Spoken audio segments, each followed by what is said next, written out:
अध्याय 4:21 अब्राहम के बारे में ये कहता है कि उसे ये पूरा यकीन था कि जिन बातों की प्रतिज्ञा परमेश्वर ने की है वो उन्हें जरूर पूरी करेगा। आज विश्वास के बारे में दी जा रही ज्यादातर शिक्षा विश्वासियों को उनके भीतर झांकने और ये पूछने वाला बना देती है, क्या परमेश्वर से ये प्राप्त करने के लिए मुझ में पर्याप्त विश्वास है? और फिर जब उन्हें वह नहीं मिलता जो वे चाहते हैं तो उनसे ये कहा जाता है कि उनमें पर्याप्त विश्वास नहीं है। लेकिन हम अपने भीतर जितना ज्यादा देखेंगे हम उतना ज्यादा बंधनों में जकड़े जाएंगे। अब्राहम ने ये देखने के लिए अपने भीतर नहीं देखा था कि एक पुत्र पाने के लिए उसमें पर्याप्त विश्वास है या नहीं। हरगिज नहीं।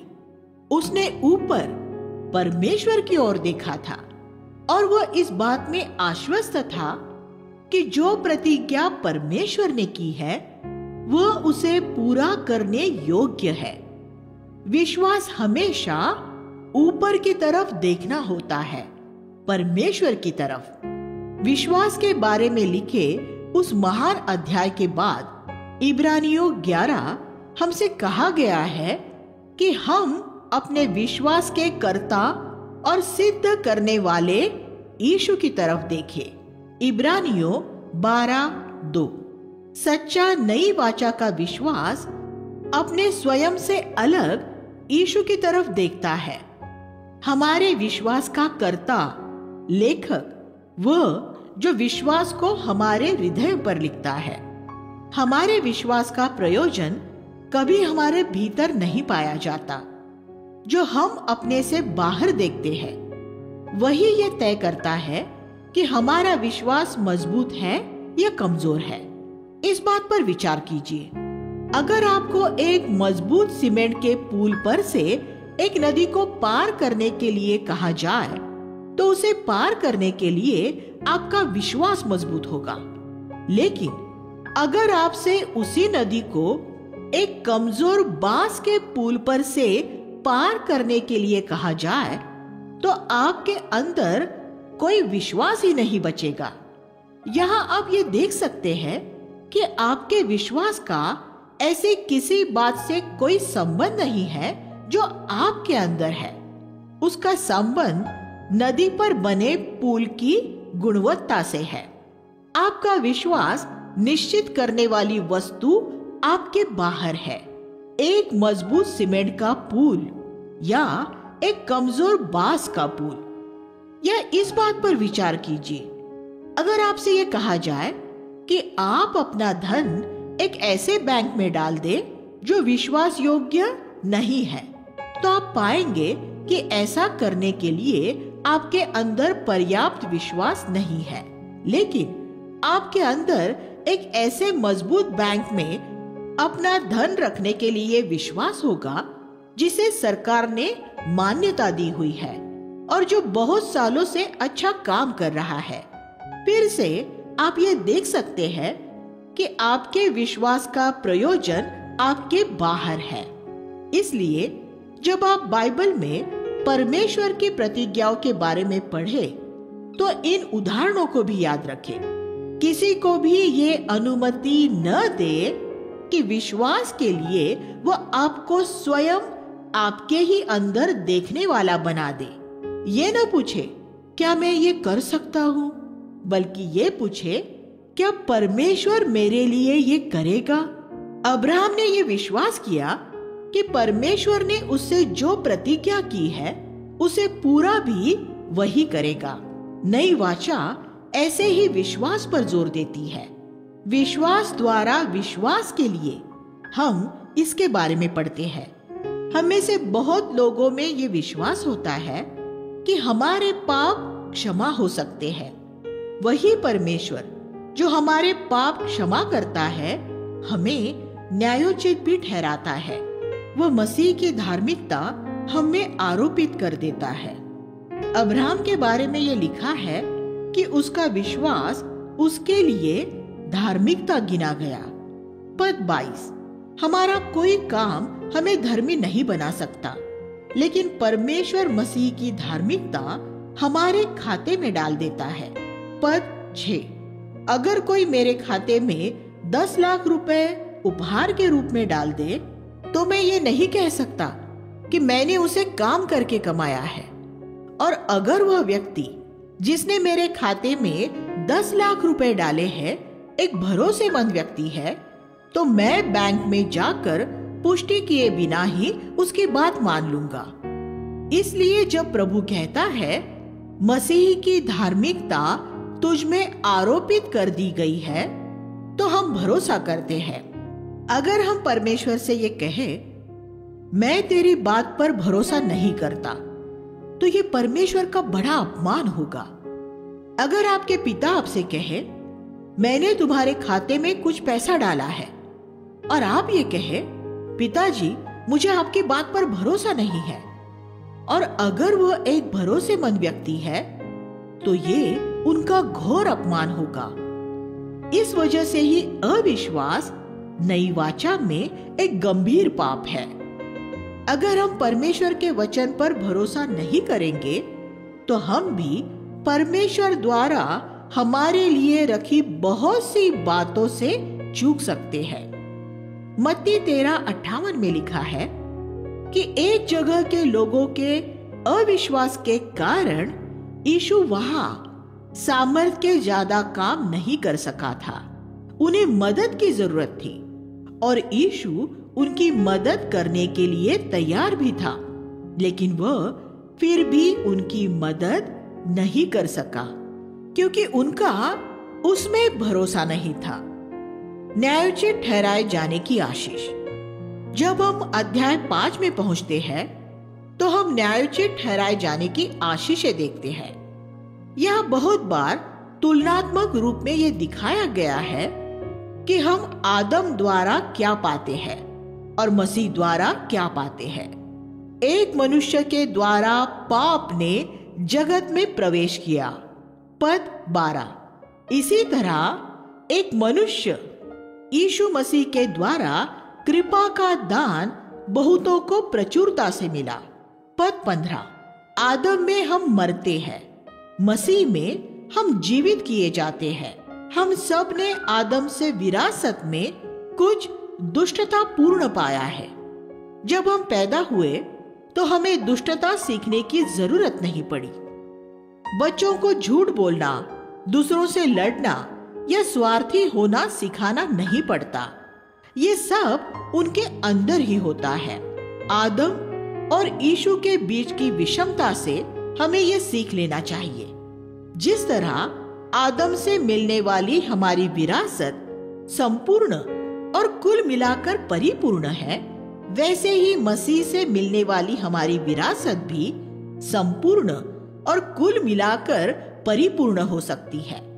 हम सब आदम का पापमय स्वभाव कैसे अभिव्यक्त करते हैं? ये क्या हम आदम की नकल करने द्वारा करते हैं? नहीं, हमने उसका स्वभाव विरासत में पाया है। तो फिर हम यीशु के पीछे कैसे चल सकते हैं? क्या ये उसकी नकल करने की कोशिश द्वारा हो सकता है? संसार में ऐसे बहुत लोग हैं जो मसीह भी नहीं है, फिर भी यीशु की नकल करने की कोशिश करते हैं।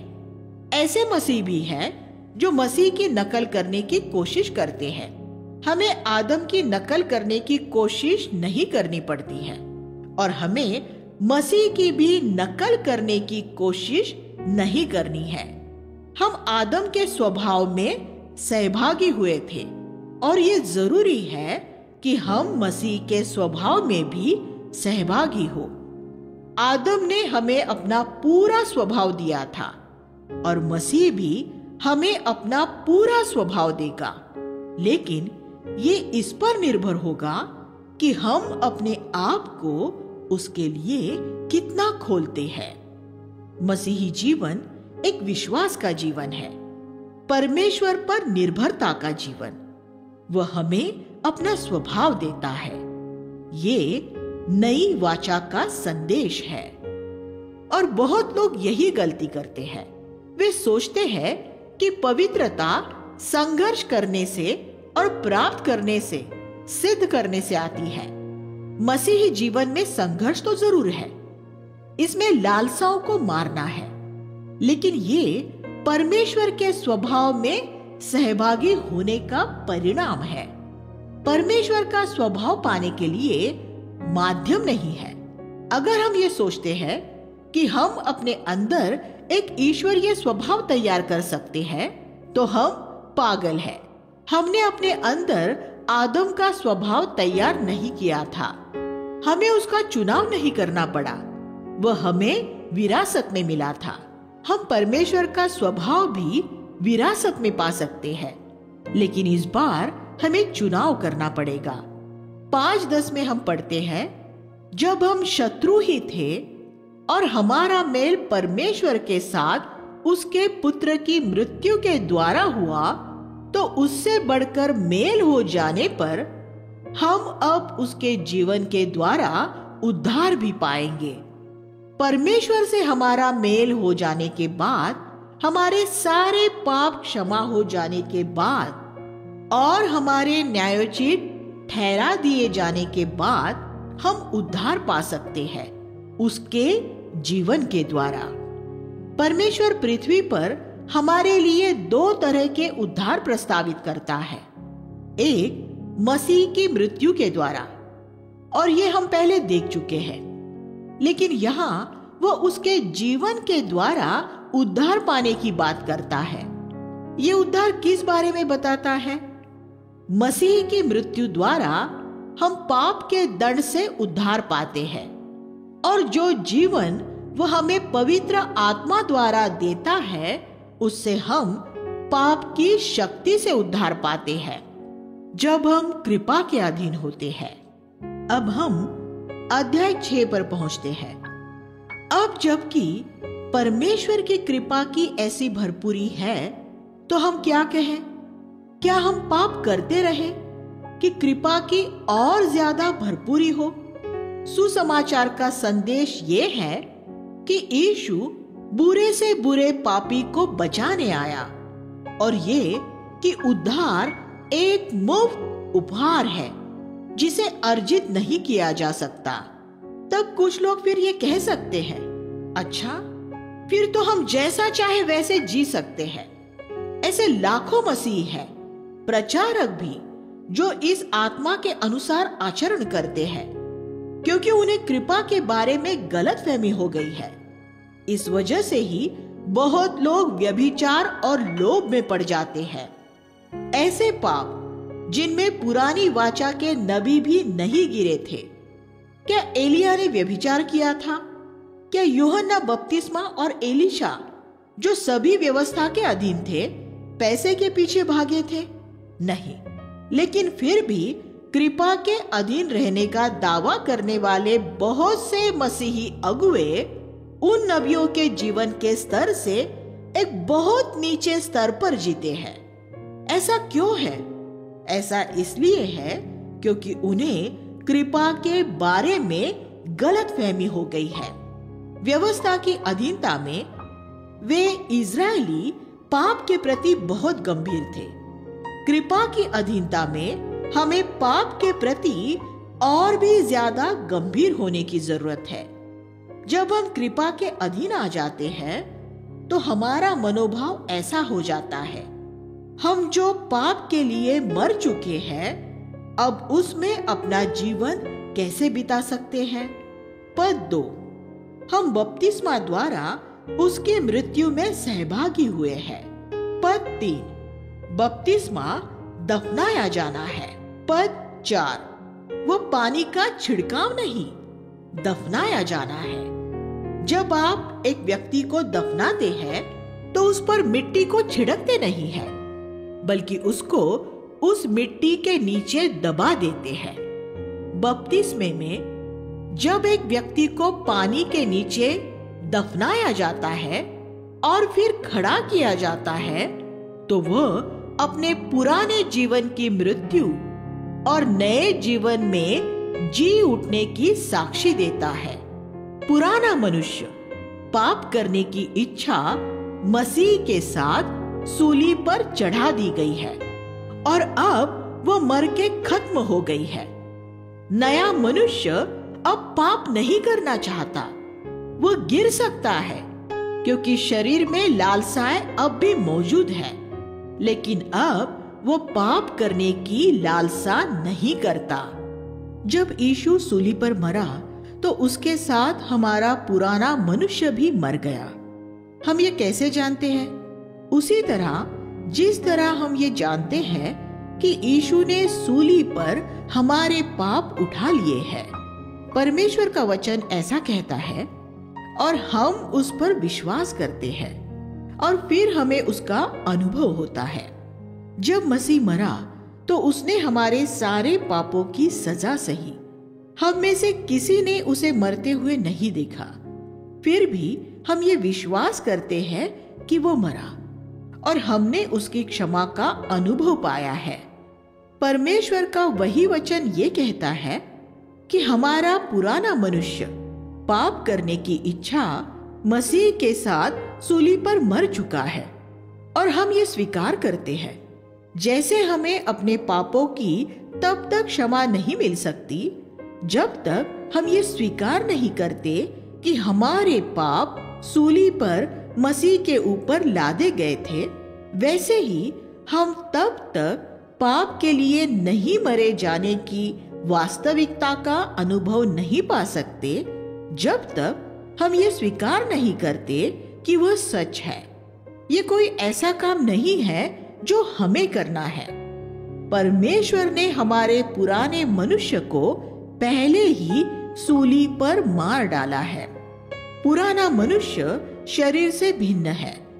बहुत से लोग इन दोनों को एक ही समझ लेने की गलती करते हैं। शरीर की लालसाओं की तुलना एक चोरों के ऐसे गिरोह के साथ की जा सकती है जो एक घर हृदय में घुसना चाहता है। हमारा हृदय हमारा घर है। मन न फिराए हुए हर एक मनुष्य के हृदय में एक पुराना मनुष्य नाम का विश्वासघाती सेवक रहता है। वह हमारे शरीर की लालसाओं को अंदर आने के लिए द्वार खोल देता है ताकि वे हमारी सारी शुद्धता और प्रेम आदि को चुरा ले जाए। इस बारे में परमेश्वर ने क्या किया है? उसने चोरों के गिरोह को नहीं मारा है। उसने विश्वासघाती सेवक पुराने मनुष्य को मार डाला है।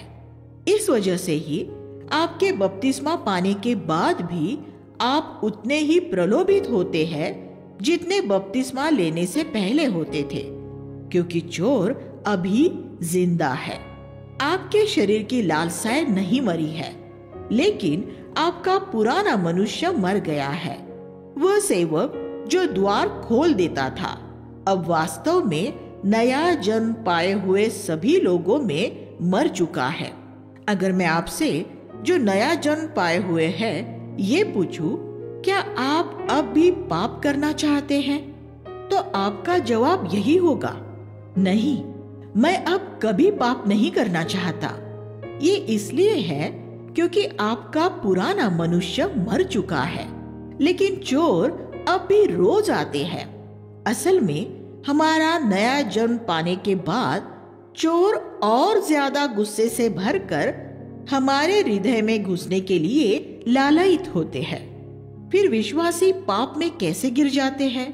क्योंकि नए मनुष्य को पर्याप्त भोजन और व्यायाम नहीं मिला है और उसमें द्वार को बंद रख पाने की शक्ति नहीं है, और चोर द्वार को धक्का देकर अंदर घुस आते हैं।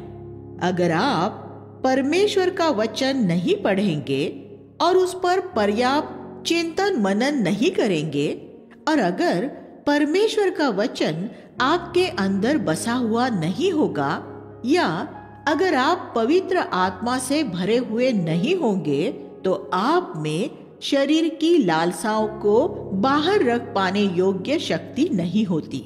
लेकिन परमेश्वर के वचन और पवित्र आत्मा की सामर्थ द्वारा इन लालसाओं को अपने हृदय में घुसने से हमेशा रोक कर रख सकेंगे।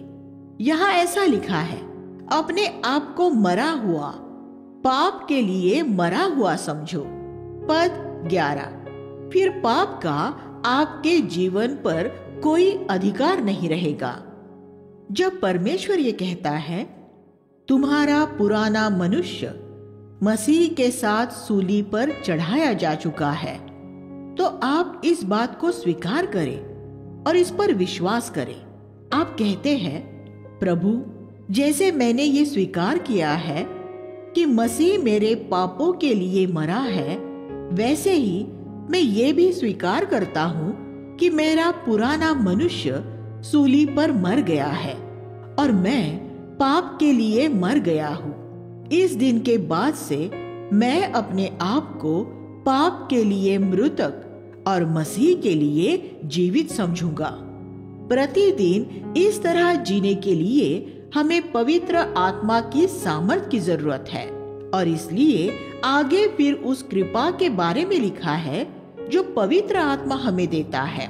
तब पाप तुम पर प्रभुता न करने पाएगा, क्योंकि अब तुम व्यवस्था के नहीं कृपा के अधीन हो। पद 14। व्यवस्था और कृपा में क्या फर्क है? दो सहज वाक्यों में मैं ये इस तरह बता सकता हूँ। व्यवस्था का अर्थ है कि मैं परमेश्वर के लिए कुछ करता हूँ। कृपा का अर्थ है परमेश्वर मेरे लिए कुछ करता है। ये कितना बड़ा फर्क है। जब एक 3 साल का बच्चा अपने आप ही सही तरह पूरी वर्णमाला लिखने की कोशिश करता है, तो वह व्यवस्था है। वह कभी सिद्ध रूप में सही नहीं होगी।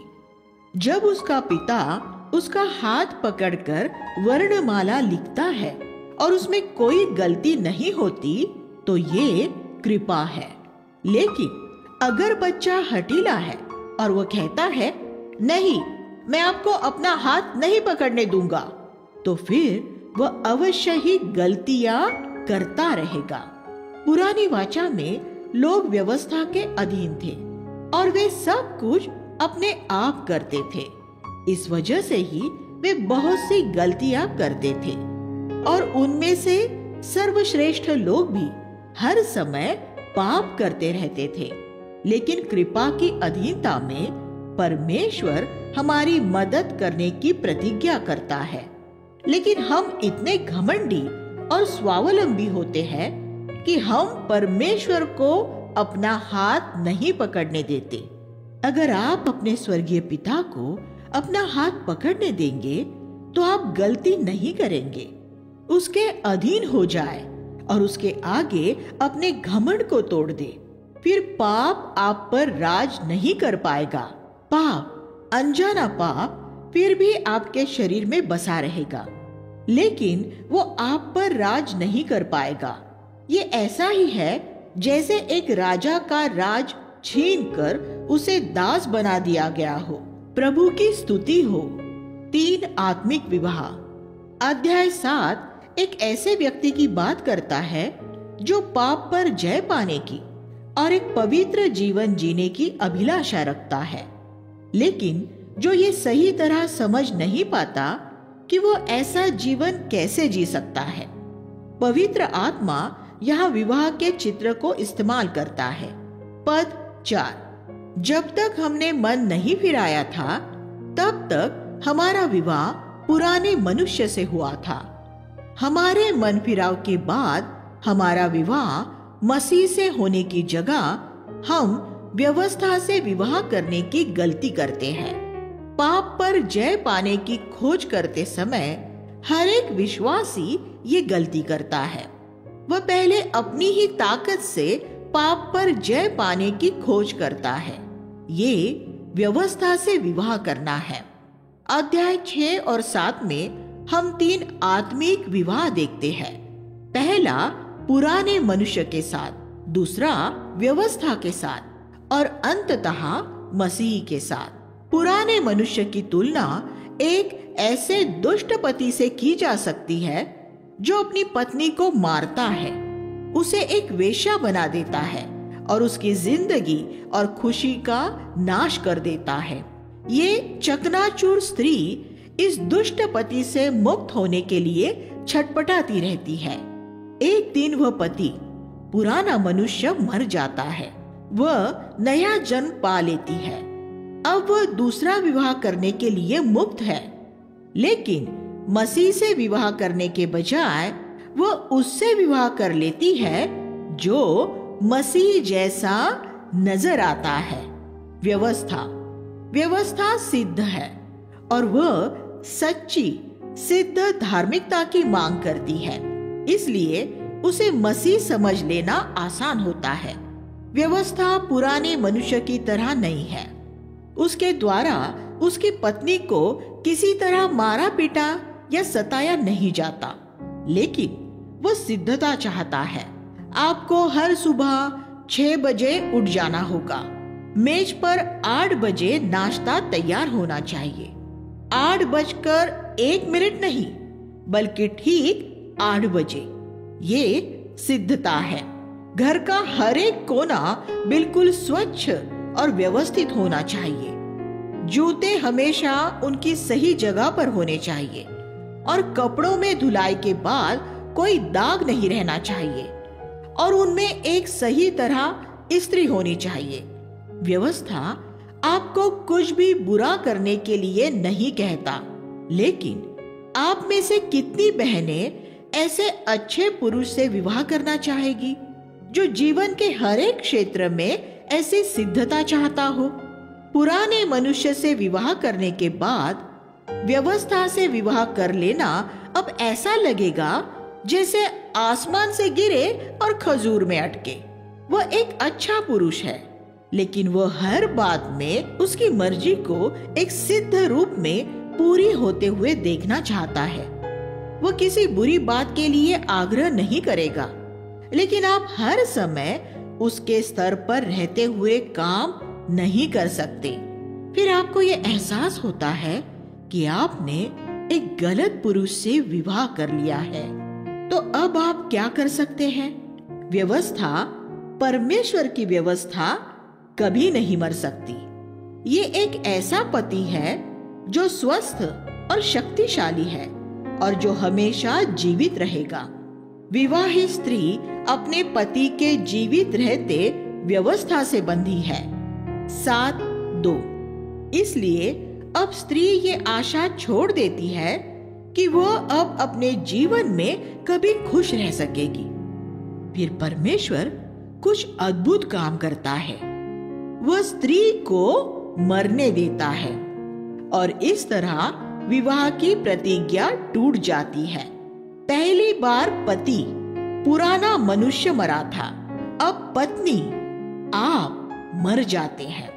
मेरे भाइयों, तुम व्यवस्था के प्रति मृतक बना दिए कि तुम उसके हो जाओ जो मृतकों में से जिलाया गया है।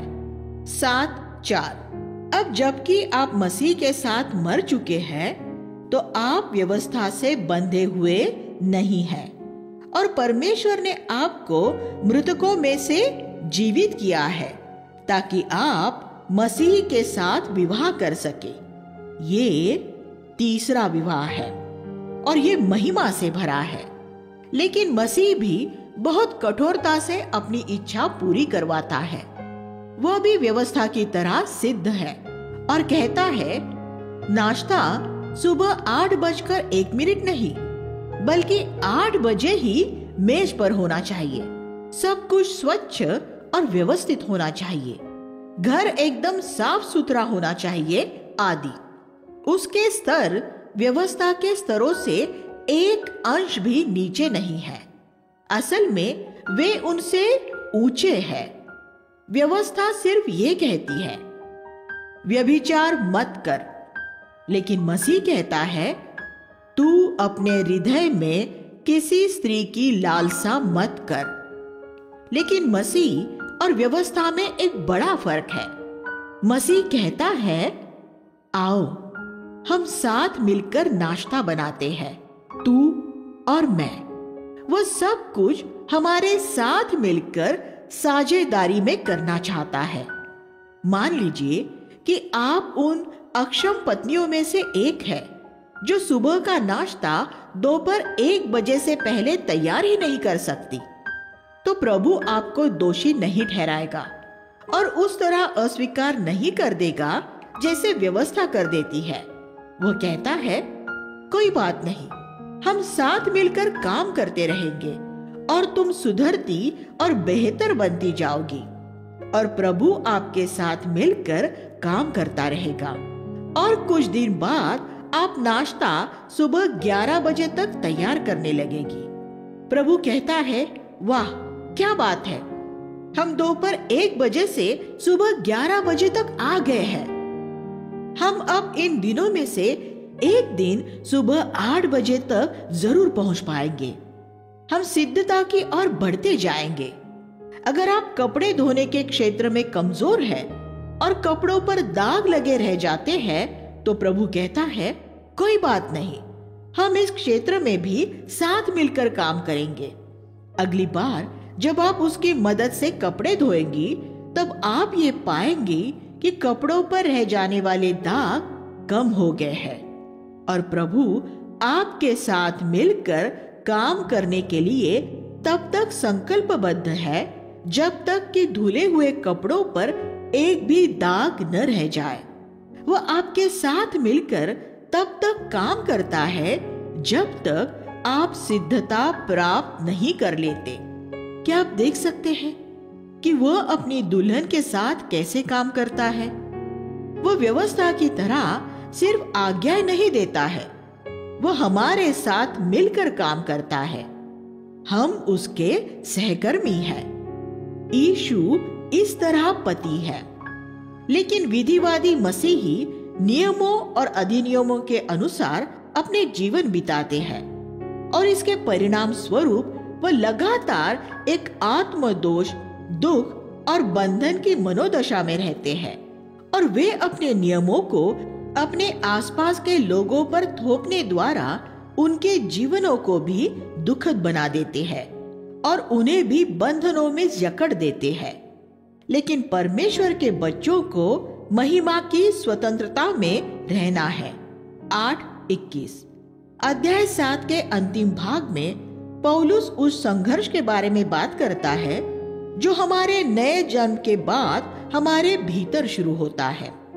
मैं ये मानते हुए व्यवस्था से सहमत हूँ कि वह भली है, लेकिन जो मैं चाहता हूँ वह नहीं कर पाता। पद 16 जिस भलाई की मैं इच्छा करता हूँ वो तो नहीं कर पाता, लेकिन जिस बुराई की इच्छा नहीं करता वही करता रहता हूँ। पद 19 वह जानबूझकर किए गए पाप के बारे में बात नहीं कर रहा है। वो ये नहीं कह रहा है कि हालांकि वो व्यभिचार करना नहीं चाहता फिर भी व्यभिचार करता रहता है, या वह किसी को मारना नहीं चाहता फिर भी वह लोगों को मारता रहता है। वह ऐसे पापों की बात नहीं कर रहा है, वह ऐसी बातों के बारे में बात कर रहा है जिन्हें वह समझ नहीं पाता। जो मैं करता हूँ उसको समझ नहीं पाता। पद 15 ये पूरा भाग 7वां अध्याय 15 से 25 हमारे जीवन के उन क्षेत्रों के बारे में है जहां हम सब कुछ एक सिद्ध रूप में करना चाहते हैं, लेकिन फिर भी हम अपने सर्वश्रेष्ठ प्रयासों के बाद भी जिसमें लड़खड़ाते और गिरते रहते हैं। और इसमें हमारे जीवन के वे क्षेत्र भी शामिल हैं जहां हमने अभी तक परमेश्वर की सिद्ध इच्छा की ज्योति नहीं पाई है।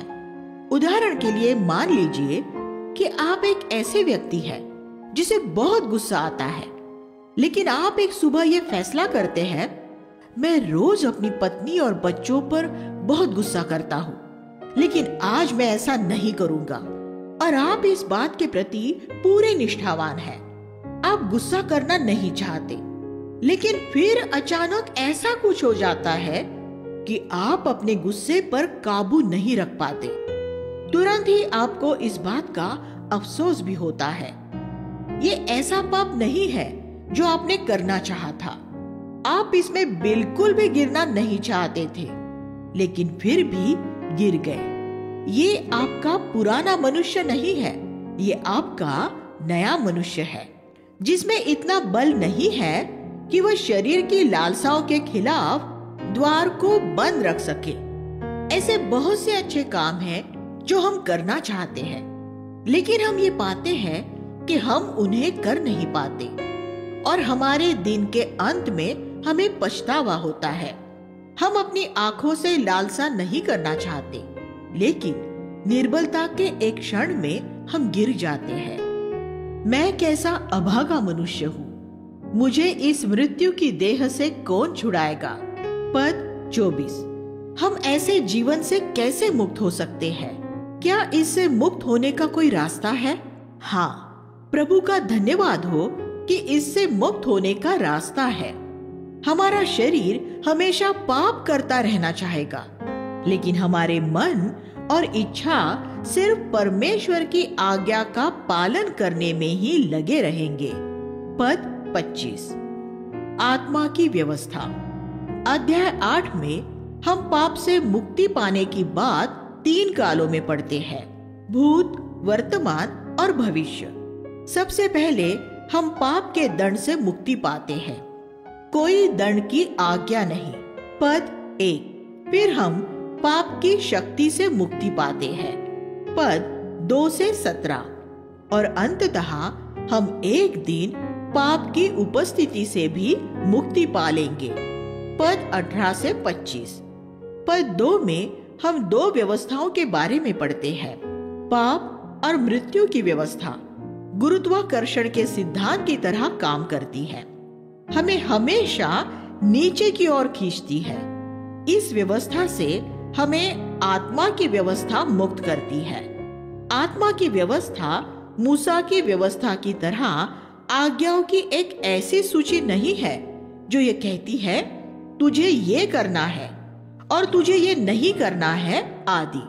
ये एक जीवन है, स्वयं मसीह यीशु का जीवन। मैं आपको एक उदाहरण देना चाहता हूँ। अगर मैं अपने हाथ में एक पुस्तक थामे हुए हूँ तो वो जमीन पर नहीं गिरेगी, लेकिन जैसे ही मैं उसे छोड़ दूंगा वह जमीन पर गिर जाएगी। उस पुस्तक को गुरुत्वाकर्षण की शक्ति से कैसे बचाकर रखा गया है? मेरी देह में मौजूद शक्ति से।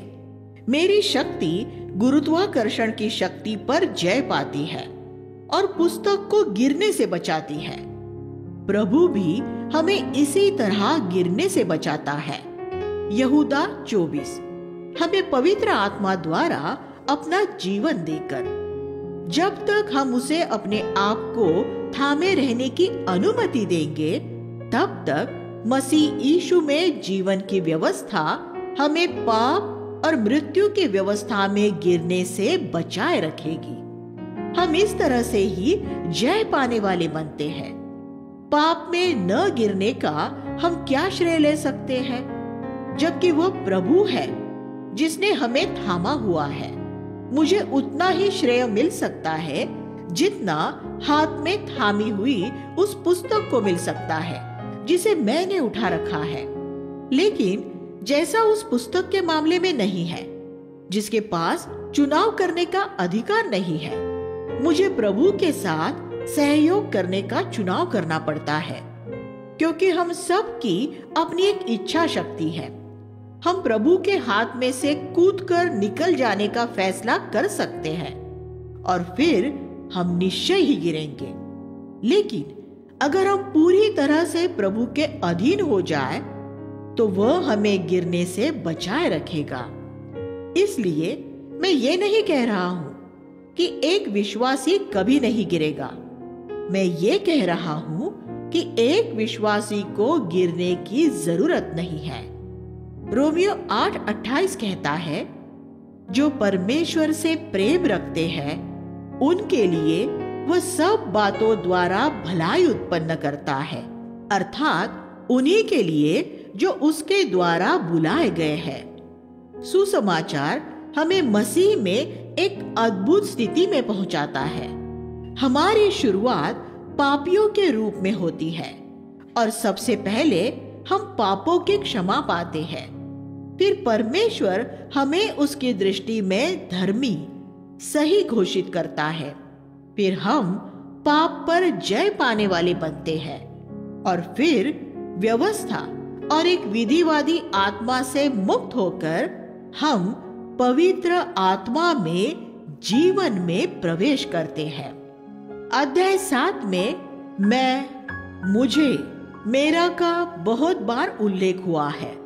उसमें सब मेरे बारे में और पाप के खिलाफ मेरे संघर्ष के बारे में है। लेकिन अध्याय 8 में पवित्र आत्मा का उल्लेख 17 बार किया गया है। उसमें सब कुछ आत्मा और जीवन के बारे में है।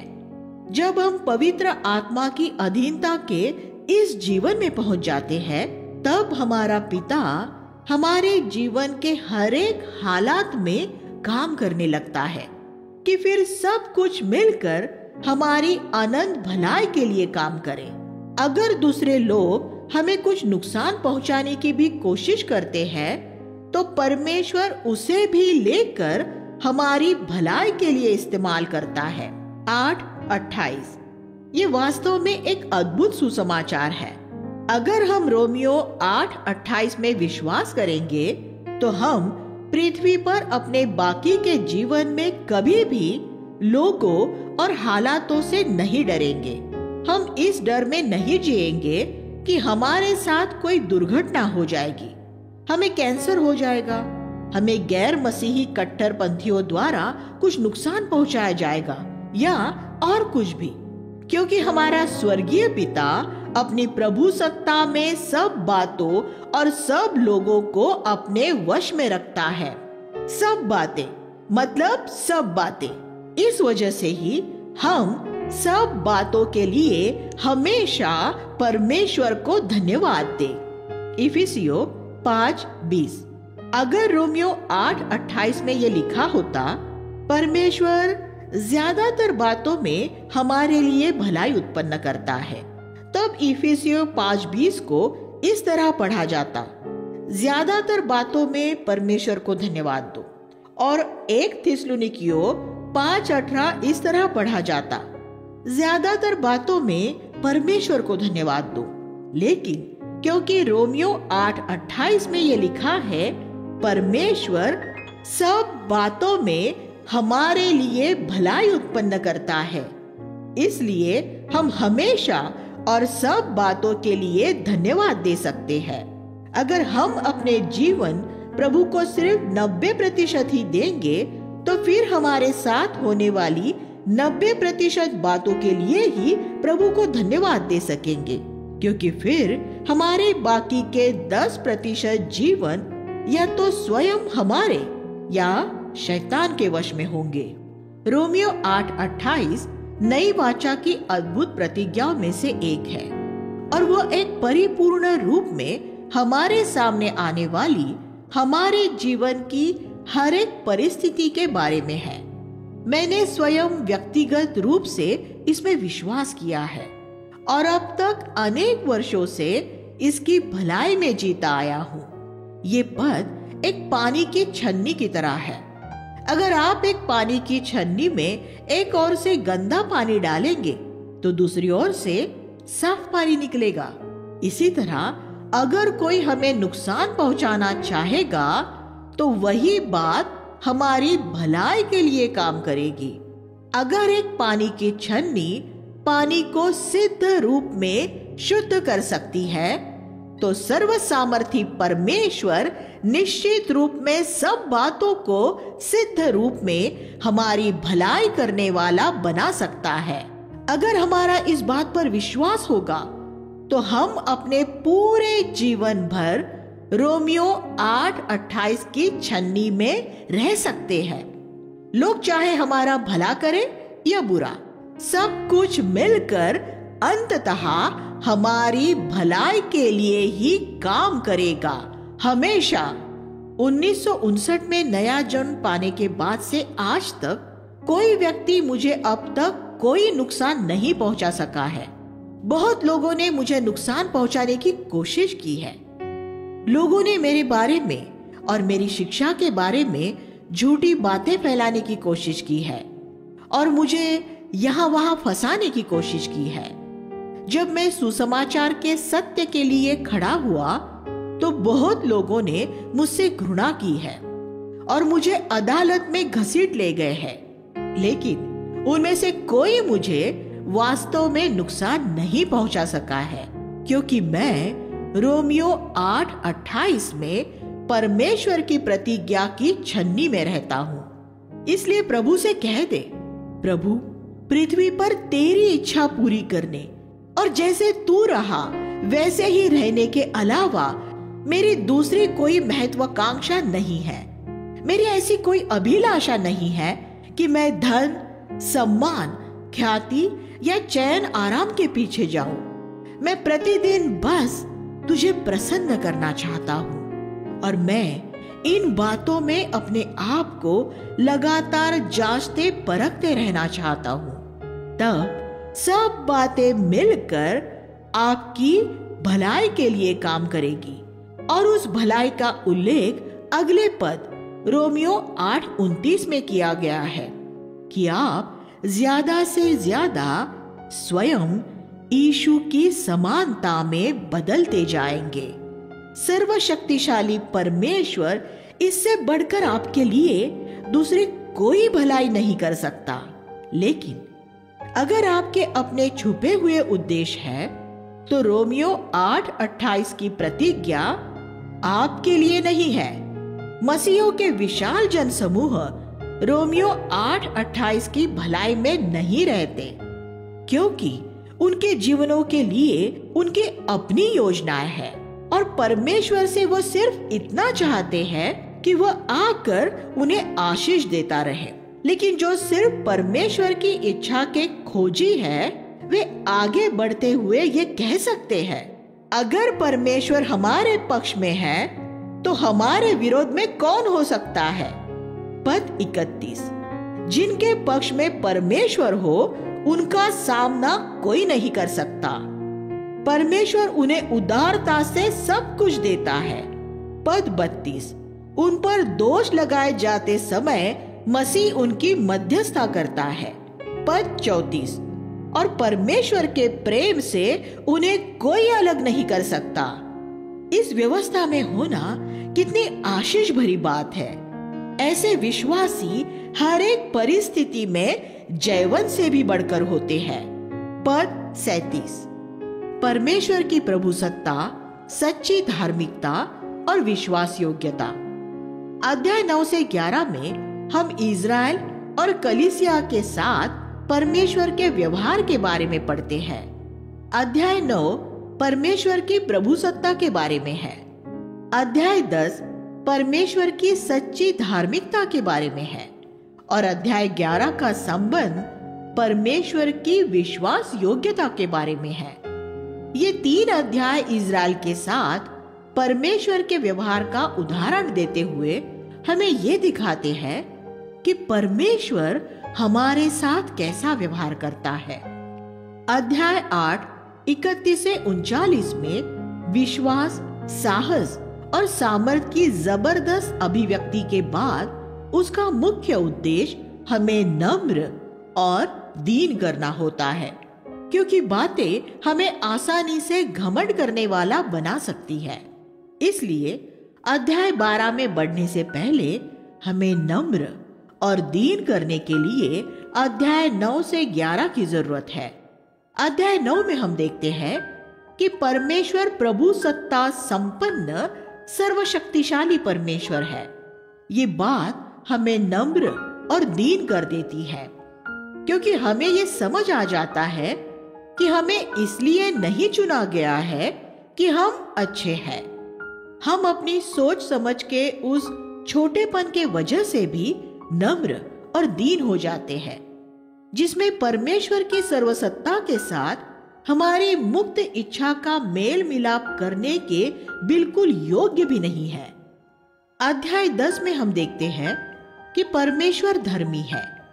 ये बात हमें नम्र और दीन करती है, क्योंकि हमें समझ आ जाता है कि हम कभी परमेश्वर की धार्मिकता प्राप्त नहीं कर सकते, फिर भी विश्वास से वह अब हमारी हो गई है। अध्याय 11 में हम देखते हैं कि परमेश्वर विश्वास योग्य है। ये बात हमें नम्र और दीन करती है, क्योंकि हमें ये समझ आ जाता है कि हम अपनी विश्वास योग्यता द्वारा गिरने से नहीं बचे रहते, बल्कि परमेश्वर की उस विश्वास योग्यता द्वारा बचे रहते हैं जिसमें वह हमारे प्रति कभी दयालु और कभी कठोर हो जाता है। 11वां अध्याय 22वां वचन। वह हमारे प्रति दयालु है। जब हम निराश होते हैं तो हमें उत्साहित करता है, और जब हम पाप के प्रति लापरवाह हो जाते हैं तो हमें अनुशासित करता है। इन दोनों कृपा और सत्य के द्वारा ही हम संरक्षित रहते हैं। तब यह क्या निष्कर्ष निकलता है? ये अध्याय 8 31 से 39 के निष्कर्ष से अलग है। वह हमें उन सभी फायदों के बारे में बताया गया है जो सुसमाचार द्वारा हमें मिलते हैं। यहाँ हमें उस महिमा के बारे में बताया गया है जो अंत में परमेश्वर को मिलने वाली है, क्योंकि सब कुछ उसकी ओर से, उसी के द्वारा और उसी के लिए है। 11:36। अब हम इन 3 अध्यायों का अध्ययन करेंगे। अध्याय 9 में हम परमेश्वर द्वारा उसकी प्रभुसत्ता में इज़राइल को चुनते हुए देखते हैं। हमें परमेश्वर के चुनाव के बारे में गलतफहमी न हो, मानो इसका अर्थ ये है कि उसने पहले से ही कुछ लोगों का स्वर्ग में और कुछ लोगों का नरक में जाना तय कर दिया है। ये बिल्कुल गलत शिक्षा है। परमेश्वर ये चाहता है कि सब मनुष्य मन फिराए, उद्धार पाए और उसके साथ हमेशा के लिए स्वर्ग में रहे। लेकिन वह किसी को मजबूर नहीं करेगा। वह हमें उसके उस पूर्व ज्ञान के अनुसार चुनता है जिसमें वह पहले से जानता है कि वे कौन हैं जो मसीह को अपने प्रभु के रूप में स्वीकार करेंगे। इसका स्पष्ट उल्लेख 1 पत्रस 1 अध्याय 1 और 2 में किया गया है। हमें ये ध्यान में रखना चाहिए कि इज़राइल के लोगों को स्वर्ग की आबादी के लिए नहीं चुना गया था। नहीं, इज़राइल को पृथ्वी पर एक विशेष सेवकाई पूरी करने के लिए चुना गया था। इसलिए परमेश्वर की प्रभुसत्ता में किए गए चुनाव का उद्धार पाने और स्वर्ग में जाने से कोई संबंध नहीं है। परमेश्वर अपनी प्रभुसत्ता में लोगों को इस पृथ्वी पर एक खास सेवकाई पूरी करने के लिए चुनता है। हम कलीसिया में अपने लिए जो चाहे वह सेवकाई नहीं ले सकते। परमेश्वर ने इज़राइल को एक खास सेवकाई के लिए चुना था। उसने भारत या चीन को क्यों नहीं चुना? हम परमेश्वर से ऐसे सवाल नहीं कर सकते, लेकिन हम में से हर एक के लिए परमेश्वर के पास एक खास सेवकाई है, और वही अपनी सर्वसत्ता में ये तय करता है कि हमें कौन से दान वरदान देने हैं। हमने अध्याय 8:28 में देखा था कि परमेश्वर की प्रभुसत्ता हमारे सभी हालातों को अपने वश में रखती है। अध्याय 9 में हम उसी प्रभुसत्ता को लोगों को खास कामों के लिए चुनता हुआ देखते हैं। हमारे जन्म के समय से ही वह ये तय कर देता है कि हमें पृथ्वी पर उसके लिए एक खास उद्देश्य को पूरा करना है। फिरौन भी एक खास उद्देश्य पूरा करने के लिए पैदा किया गया था। 9:17। फिरौन ने परमेश्वर का विरोध किया और उसने मन नहीं फिराया। उसने अपना हृदय कठोर किया और इसलिए परमेश्वर ने उसके हृदय की कठोरता में से अपनी सामर्थ को प्रकट किया। आप परमेश्वर को नहीं हरा सकते। अगर आप उससे लड़ेंगे तो आप हमेशा हारेंगे। अध्याय 10 में पौलुस परमेश्वर की धार्मिकता के बारे में बात करता है। यहूदी धार्मिकता हासिल नहीं कर सके। 9:31, क्योंकि उन्होंने एक गलत तरीके से व्यवस्था के द्वारा उसे हासिल करना चाहा था। आज बहुत से मसीह भी यही गलती कर रहे हैं। हम परमेश्वर की धार्मिकता कैसे पा सकते हैं? अध्याय 10 के पद 6 से 8 हमें इसके बारे में बताते हैं। ये कोई ऐसी बात नहीं है जो हमसे बाहर है। यहाँ ये लिखा है कि विश्वास का वचन हमारे मुख में ही है। अगर तू अपने मुख से यीशु को प्रभु जानकर अंगीकार करे और अपने हृदय में ये विश्वास करे कि परमेश्वर ने उसे मृतकों में से जिलाया है, तो तू उद्धार पाएगा। पद 9, हमें अपने मुख से अंगीकार करना है, लेकिन इसे उन बातों के साथ न उलझा दे जो प्रचार आजकल बहुत से प्रचारक कर रहे हैं कि आप परमेश्वर से कुछ भी मांग सकते हैं, और अगर आप अपने मुख से ये अंगीकार कर लेंगे कि वह आपको मिल गया है तो वह आपको मिल जाएगा। चाहे वह बीमारी से चंगा होना हो, एक नया घर पाना हो या एक नई कार पाना हो आदि। हमें यहाँ यीशु को अपने जीवन के प्रभु के रूप में अंगीकार करने के लिए कहा गया है, और इसका अर्थ यह है कि अब से हम परमेश्वर से वह न मांगे जो हम चाहते हैं, बल्कि सिर्फ वह मांगे जो वह चाहता है। इसलिए जैसा कि हम पद 17 में देखते हैं, हम उन बातों का अंगीकार करते हैं जिनकी प्रतिज्ञा परमेश्वर ने अपने वचन में की है। विश्वास सुनने से और सुनना मसीह के वचन से होता है। आप परमेश्वर से वो मांग सकते हैं जिसकी प्रतिज्ञा उसने अपने वचन में की है। यह वाक्यांश मसीह के वचन, इसका अर्थ खास तौर पर नया नियम है। इसलिए हम नए नियम की ऐसी प्रतिज्ञाओं का अंगीकार करते हैं, और तुम पर पाप की प्रभुता न होगी, रोमियो 6:14।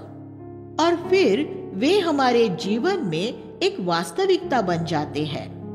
अगर आपका उस पर विश्वास है तो उसका अपने मुख से अंगीकार करें। ये हो सकता है कि आप पाप से पूरी तरह हारे हुए हो, लेकिन जैसे कोई पुत्र न होते हुए भी अब्राहम ने जय का अंगीकार किया था, मैं जातियों का पिता हूँ, वैसे ही आप भी करें। ये अंगीकार करते रहे।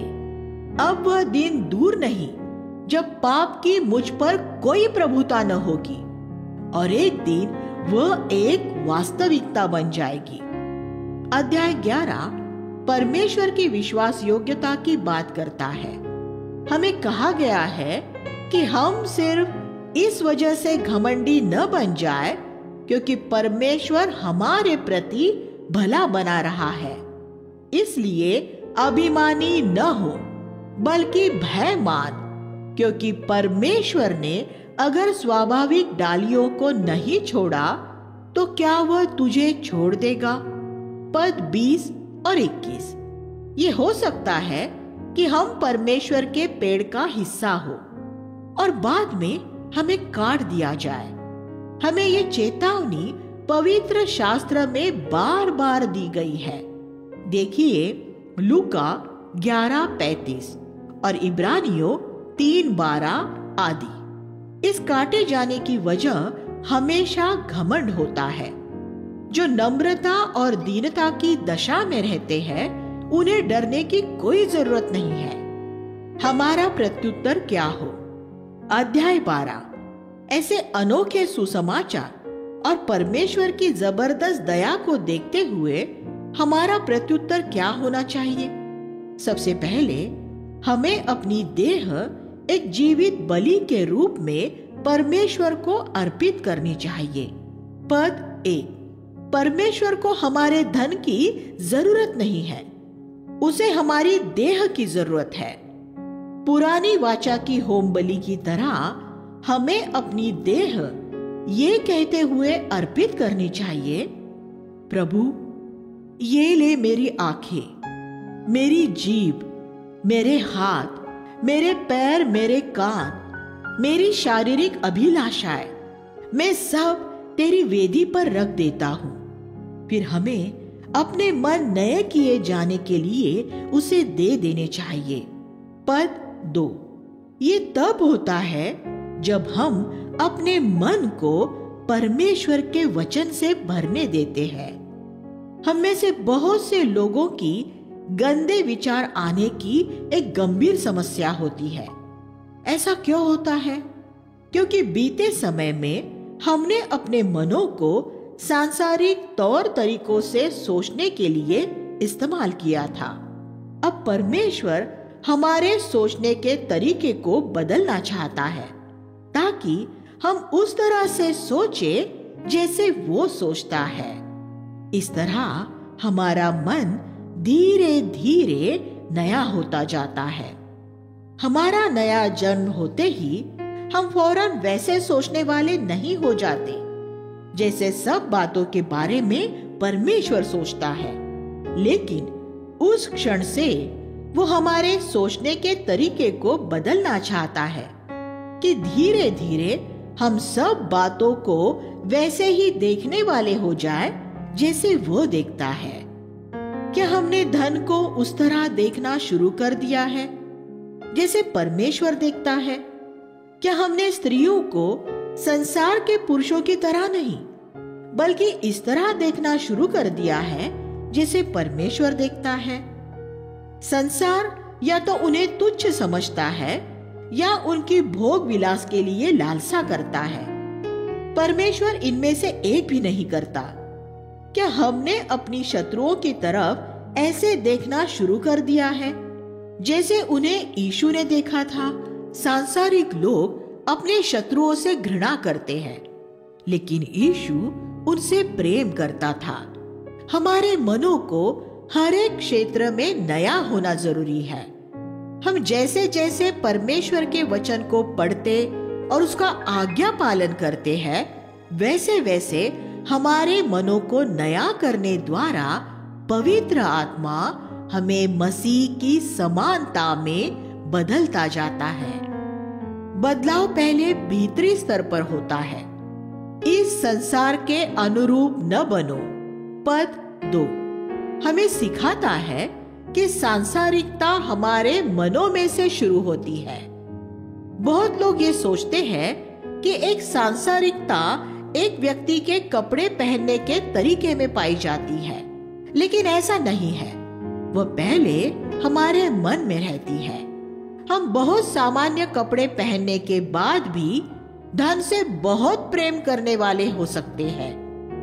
मनुष्य बाहरी रूप को देखता है, जबकि परमेश्वर हृदय को देखता है। यीशु का एक सच्चा शिष्य परमेश्वर की स्वीकृति की खोज में रहता है।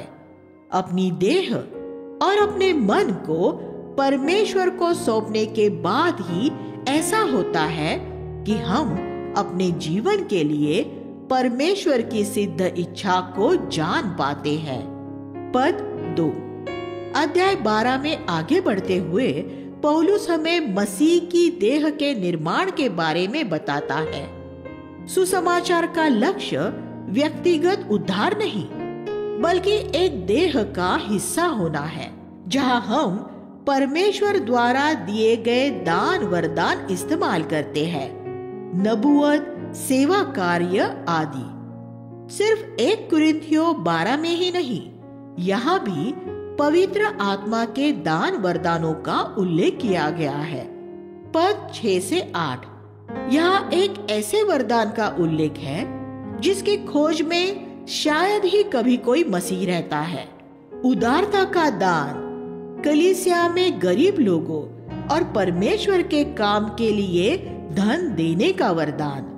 पद 8 बाकी का अध्याय इस बारे में है कि मसीह की देह में हमें दूसरे लोगों के साथ कैसे रहना है। अभिमानी न हो, बल्कि दीनों से मिलजुल कर रहो। पद 16 मसीह की देह में हमें सबके साथ मिलजुल कर रहना है, लेकिन खास तौर पर गरीब लोगों के साथ, क्योंकि परमेश्वर ने इस जगत के गरीब लोगों को विश्वास में धनी होने के लिए चुना है। याकूब 2:5 किसी से कभी बदला न लेना, क्योंकि बदला लेना प्रभु का काम है। पद 19 जैसे महिमा और आराधना सिर्फ परमेश्वर की है, वैसे ही बदला लेना भी सिर्फ परमेश्वर का काम है। जैसे हमें दूसरों से महिमा या आराधना ग्रहण करने का अधिकार नहीं है, वैसे ही हमें दूसरों से बदला लेने का भी अधिकार नहीं है। अध्याय 13 प्रशासनिक अधिकारियों के अधीन रहने की बात करता है। सुसमाचार हमें ये सिखाता है कि हमें सबसे पहले परमेश्वर के अधीन होना है। 12वां अध्याय 1 और 2। फिर मसीह की देह में एक दूसरे के अधीन होना है। 12वां अध्याय 3 से 21। और फिर धर्मनिरपेक्ष अधिकारियों के अधीन होना है, क्योंकि वे परमेश्वर के सेवक हैं। 13वां अध्याय 4 और 6। इस वजह से ही हम अपने कर चुकाते हैं और अपने देश के नियमों का पालन करते हैं। मसीह की देह में एक दूसरे को स्वीकार करना। अध्याय 14 और 15 मसीह की देह में एक दूसरे को स्वीकार करने के बारे में बात करते हैं। विश्वासियों के रूप में हर एक मामले में हम हमेशा एक दूसरे के साथ एक मत नहीं होते। एक दिन जब मसीह लौटेगा और हमारे मन सिद्ध हो जाएंगे, तब हम हर एक धर्म सिद्धांत पर 100% एकमत होंगे और हम ये समझ पाएंगे कि सच्ची आत्मिकता, जैविकता और सांसारिकता क्या होती है। लेकिन फिलहाल हम सबके इन मामलों में भिन्न विचार होते हैं, क्योंकि अगर हम ईमानदार और पूरे हृदय से समर्पित होते हैं, तो भी हमारे मन पाप के प्रभाव की वजह से विकृत हुए रहते हैं। किसी के अंदर किसी भी बात के बारे में सिद्धता से भरी स्पष्ट समझ नहीं है। हम सबको मानो दर्पण में धुंधला सा ही दिखाई पड़ता है। 1 कुरिन्थियों 13:12। इसलिए जब हम दूसरों में कुछ अलग बात देखते हैं, तो हम हठीले होकर ये कल्पना करने वाले न हो जाए कि हम सही हैं और बाकी सब गलत है। मसीह की देह में इसी तरह से विभाजन हुआ है। पवित्र शास्त्र में स्पष्ट और महत्वपूर्ण सत्य है, खास तौर पर मसीह के व्यक्ति और उसके काम के बारे में। यीशु मसीह पूरा मनुष्य और पूरा परमेश्वर है और वह जगत के पापों के लिए मरा, जी उठा और पिता तक पहुंचने का वह एक ही मार्ग है। ऐसे धर्म सिद्धांतों में हम मामूली सा भी समझौता नहीं कर सकते, लेकिन ऐसे धर्म सिद्धांत भी है जो बुनियादी नहीं है। पानी का बपतिस्मा, हालांकि वह उद्धार के लिए अनिवार्य नहीं है, फिर भी स्थानीय कलीसिया के लिए वह एक महत्वपूर्ण धर्म सिद्धांत है। जो व्यक्ति बच्चों के बपतिस्मे में यकीन रखता है, उसके लिए एक ही कलीसिया में ऐसे व्यक्ति के साथ काम करना असंभव हो जाएगा जो ये मानता है कि बच्चों को बपतिस्मा देना पवित्र शास्त्र के अनुसार नहीं है, क्योंकि वे लगातार एक दूसरे से टकराते रहेंगे। लेकिन हम चाहे ऐसे भाइयों के साथ मिलकर काम न कर सके, फिर भी अगर वह नया जन्म पाए हुए हैं, तो हमें स्वीकार करना चाहिए, क्योंकि परमेश्वर ने उन्हें स्वीकार किया है। हम चाहे साथ मिलकर काम न कर सके, लेकिन फिर भी एक दूसरे के साथ संगति तो कर ही सकते हैं। आज ये एक दुखद बात है कि बहुत से विश्वासी ऐसा महसूस करते हैं कि अगर वे एक व्यक्ति के साथ काम नहीं कर सकते, तो वे उसके साथ संगति भी नहीं कर सकते। अध्याय 14 और 15 इस वजह से ही महत्वपूर्ण है। क्या आप एक ऐसे भाई को देखते हैं जो विश्वास में कमजोर है, तो उसे अपनी संगति में ले ले। आपको उसे कैसे स्वीकार करना है? जैसे मसीह ने तुम्हें स्वीकार किया है। 15:7। क्या मसीह ने आपको तब स्वीकार किया था जब आप सिद्धता की अवस्था में थे? नहीं। तो अपने भाई को स्वीकार करते समय आप ये अपेक्षा क्यों करते हैं कि वह सिद्ध हो? जब हमारा नया जन्म हुआ था, उस दिन हम सब कितने निर्बुद्धि और निर्बल थे। हम परमेश्वर के बारे में कुछ भी नहीं जानते थे और हम सब पाप से हारे हुए थे। फिर भी प्रभु ने हमें स्वीकार किया था। उसने हमें बहुत सी गलत बातों को देखा था, फिर भी उसने हमें स्वीकार किया।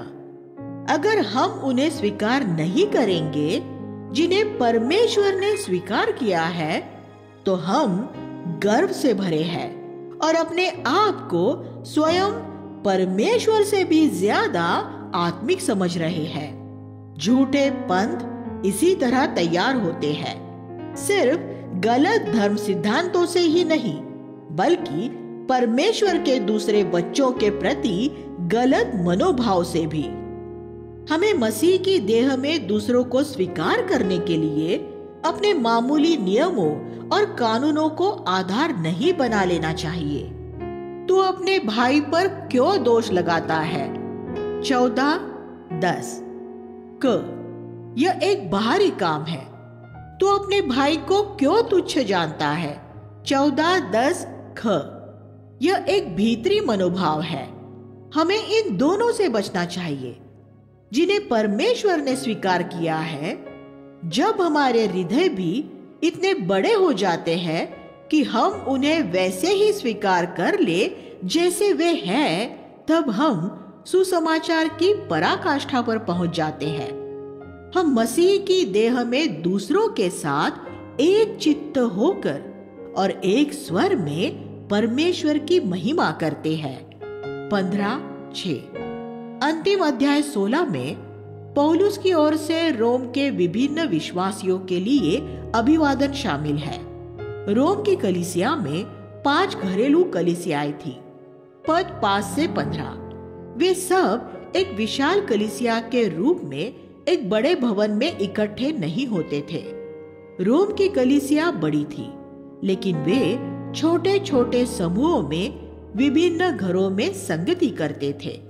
पौलुस हालांकि कभी रोम नहीं गया था, लेकिन फिर भी उसने विभिन्न कलीसियाओं के लोगों को जानने में दिलचस्पी ली थी और उसने उनका अभिवादन किया था। इसी पत्री के अंत में भी वही अभिव्यक्ति मिलती है जो पत्री के आरंभ में है। विश्वास से आज्ञाकारी बन जाए। पद 26 परमेश्वर ने पौलुस को सिर्फ लोगों की अगुवाई करने के लिए नहीं, बल्कि जिन बातों में उन्होंने विश्वास किया था उनमें आज्ञाकारिता सिखाने के लिए भी बुलाया था। ऐसा विश्वास जिसमें आज्ञाकारिता के काम नहीं है, वह एक मृतक विश्वास है, एक मृत देह की तरह। पुरानी वाचा में आज्ञा पालन पर जोर दिया जाता था, लेकिन नई वाचा में विश्वास की आज्ञाकारिता है। अब हम ये जानते हुए परमेश्वर की आज्ञाओं का पालन करते हैं कि हर एक आज्ञा हमारे प्रेमी पिता के पास से आती है और वह हमारे बड़ी भलाई के लिए तैयार की गई है। आइए हम प्रार्थना करें। हे स्वर्गीय पिता, इस अद्भुत पुस्तक में वर्णित परमेश्वर के सुसमाचार का सम्मान करने के लिए और उसका आनंद लेने में हमारी सहायता कीजिए। हम यीशु के नाम में प्रार्थना करते हैं, आमीन।